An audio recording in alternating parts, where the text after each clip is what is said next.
ఇంటికి వస్తే కూడా ఒక పూట అన్నం పెట్టాలంటే కూడా ఇంట్లో కూడా మరి వాళ్ళు పెట్టాలన్నా లేదా హోటల్కి తెప్పి అంటే కానీ అసోటి సమయం లోపల కూడా మరి ఈరోజు వాళ్ళు పాపం రాత్రి పౌలు కష్టపడి మరి ఏ చేసినా అమావాస్య నాడు అందరూ ఇంకోటి ఇక్కడ అమ్మవారు స్టార్టింగ్ నాడు 20 మంది వచ్చేవాళ్ళు స్టార్టింగ్ నాడు 2 సంవత్సరాల కిందట.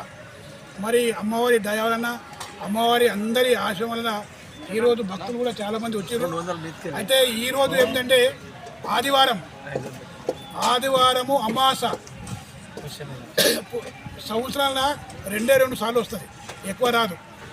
అసోంటి అమావాస ఈరోజు అమావాస ఉంది కాబట్టి ఈరోజు నుంచి 1 నెల వరకు మన హిందువులు కూడా అందరూ సాంప్రదాయం ప్రకారం మన ఇంట్లో కూడా అంతా సాఫ్ సఫాయి చేసుకొని మరి మందు తాగవలసిన వాళ్ళు మటన్ తినవలసిన వాళ్ళు ఈ 1 నెల ఎవరు ముట్టరు చేయరు.